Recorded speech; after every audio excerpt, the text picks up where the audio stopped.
What's up, guys? Today we're doing our first round of mods on the Tundra, but I wanted to start this video off with a quick thank you to everybody that went out of their way to leave some encouraging words in the last video where we went and got this thing. It was super cool to read through there and see all of y'all's support. So once again, thank y'all for that. Now, as y'all can tell, the old Tundra is literally sniffing the ground. The factory rake is out of control. So that had to be the first thing that we addressed on this truck. So today we're gonna be throwing on a 3-inch leveling kit, a set of upper control arms, and replacing our lower ball joints. Now, this truck did have a front end refresh a couple of years ago, but I'm not exactly sure on what all got replaced. I'm really just hoping I don't spot the factory 2006 384,000 mile struts on there, but there is a good chance that we might. Either way, once we have it torn apart, we'll be able to see if there's anything else that we need to replace while we're in there. But I'm freaking excited, dude. It's going to get this thing sitting proper, and of course allow us to stuff some big old tires on this thing. So with that said, let's get this thing in the shop and get started.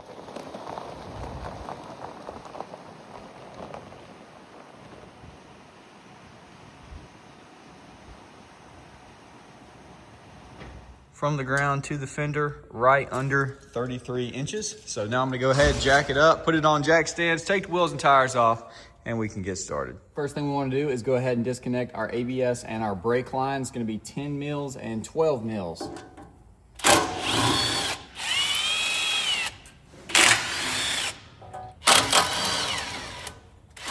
And on the backside, got a little plastic piece you gotta push in, wiggle that free. Now the 14 mil, you can go ahead and take your sway bar end link free.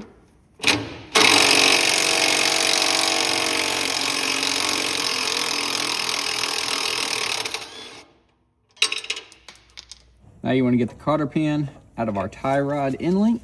Then you got a 3/4 for the nut. Hit that thing with a little PB blaster. Then we're going to be using this tool right here to pop it free. Just tap that guy on there. Start threading it on.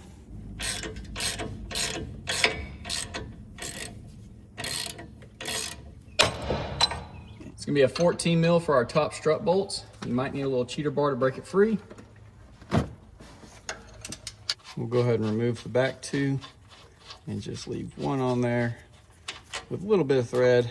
It's not going to fall out or anything, but it's just good practice. Now for your lower strut bolt, it's going to be a 3/4. We'll just go ahead and take this nut and washer off. Now would be a good time to go ahead and just mark your alignment. Now we're going to go ahead and loosen our lower control arms with a 7/8. It's going to be the outside bolts that you loosen. And this is going to allow you to drop that lower control arm far enough to put the strut back in once you put the leveling kit on. And then we'll retighten once it's on the ground. Now go ahead and get your cotter pin out of your upper ball joint.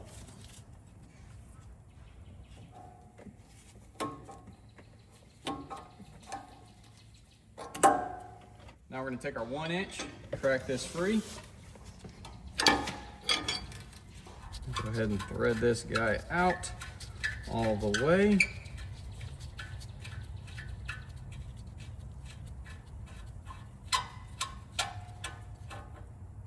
Put it back on. Go ahead and hit your ball joint itself. Let that start soaking in. Now we're going to use this tool to pop it free. You can go crazy with the hammer if you want, but I have found that this is the go-to.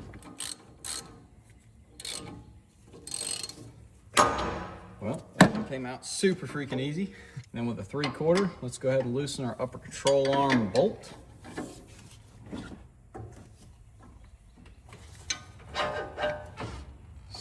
Side. We'll go ahead and remove the upper. Make sure you hang on to your hardware. There's a washer, spacer, whatever you want to call it, on both sides. And believe it or not, the bolt goes all the way through the strut tower. It might be a little fun to get out over here on the driver's side. So on the passenger side, you don't have this guy right here. So ours is already broken. We can just hopefully slide this guy back. Get it out. Might have to finagle the A-arm to clear your brake lines.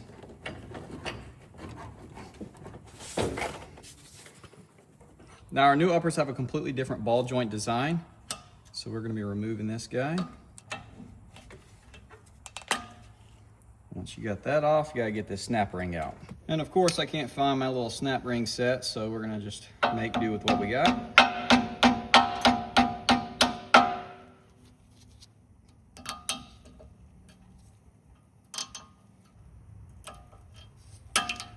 Now that we got that off, we're gonna go ahead and pop the ball joint free. Now we just tighten this guy until it comes out.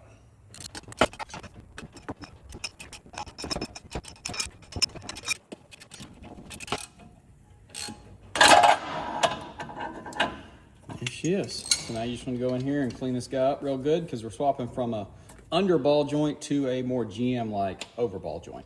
Let's take our last bolt out the top. And pull this thing out of there. Unfortunately, our leveling kit did not come with any hardware, so I already had to go to the parts store and grab some new bolts, but we're gonna be putting our factory nuts onto here.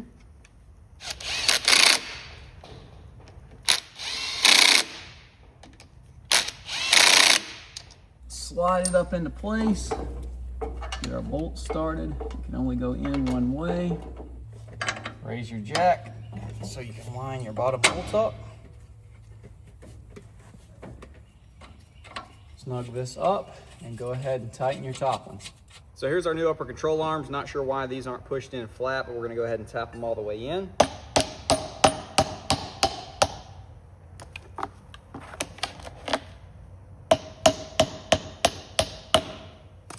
Y'all are definitely not gonna be able to see anything with me in there, so I'm gonna go ahead and get our bolt back through with our upper control arm on there. You're gonna use the outer factory piece, this metal piece that's included, and you're gonna be putting one on each side of the control arm. Pro tip, even though there's probably some better pro tips out there, and I did this the hardest way possible, but I basically got it started in here, and as you see, we have our washers on each side, and then I started tightening it when it was back here, and I kind of pulled it in, and then I grabbed up here with some vice grips and used that bit down really hard and hammered it, and we got it to go on. So now we've got to pry the upper control arm a little bit, just like we had to do on the other side, in order to get this other washer in right here.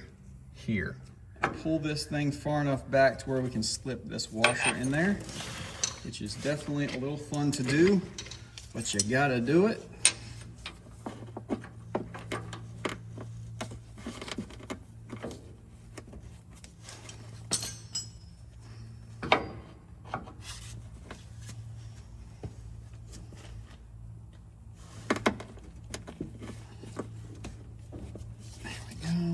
Made an absolute noob move and forgot to hit record, but I just basically got this guy to line up and then the rod would come through, obviously. Put your spacer on there, your regular hardware, and your nut, and then just snug it up. We'll tighten our Foley later. Now go ahead and use your jack to raise up the lower, compressing your suspension. Undo your hardware from your upper. This is gonna be the new sleeve that goes in the top.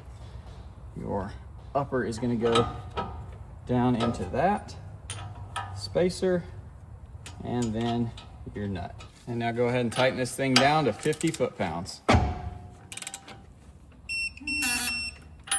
Let's go ahead and get our tie rod back into place.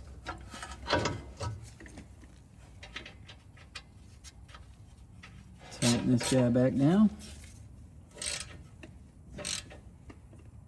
Now we'll go ahead and put our sway bar end link bushings on. We probably need to go ahead and pick up a little longer sway bar end link because this bar is at kind of a bad angle now.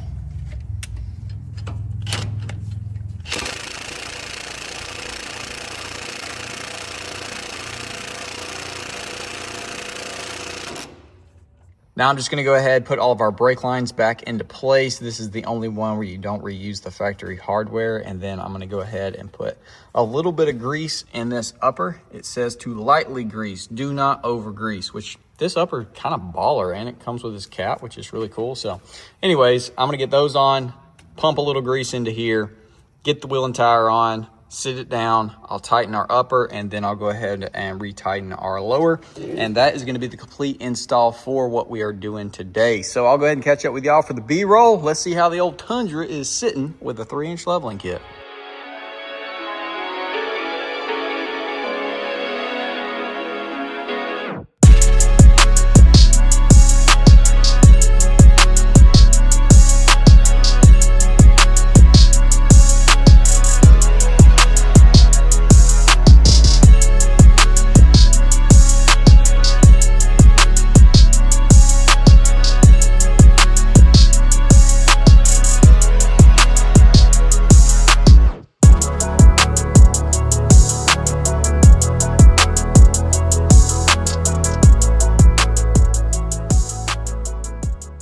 All right, guys, well, here she is rocking the new 3-inch leveling kit paired with a 2 to 4 inch lift uppers.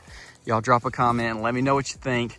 Personally, I think she's sitting pretty much perfect. At certain angles, it might look like the rear is still a little bit taller. Install went smooth, nothing too bad aside from that stupid strut tower bolt, which isn't that bad aside from the fact that you gotta fight some things to get it all the way out. So if you're not replacing your uppers, it's gonna be a super easy install, but we of course wanted to address ours because they're, well, we didn't know how old, but they were old.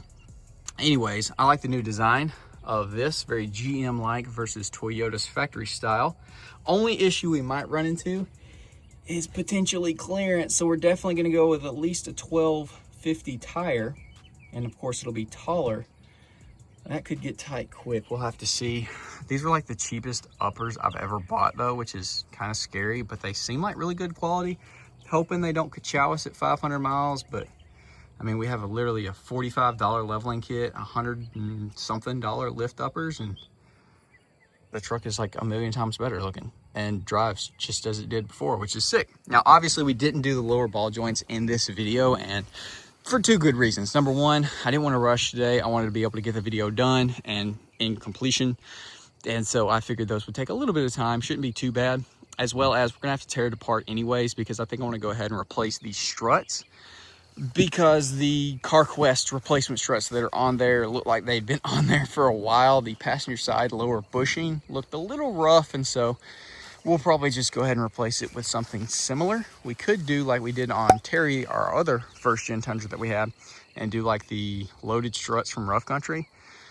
But personally, for the money, I think this is the setup to go with. I don't even know why I didn't order new ones for the back, because obviously those are probably original. They probably didn't even get replaced when the front stuff did. So definitely want to do the lowers soon, because that is a very, very common failure point on these trucks, Tacomas, Sequoias.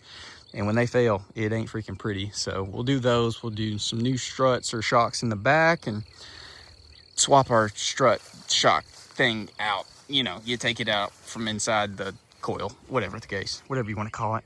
Either way, yeah, it's looking freaking good. Quick progress on the old Tundy, which of course we need a bed, we need a fender flare, bumper. But honestly, those things replaced, this truck would be pretty freaking clean, which is super cool.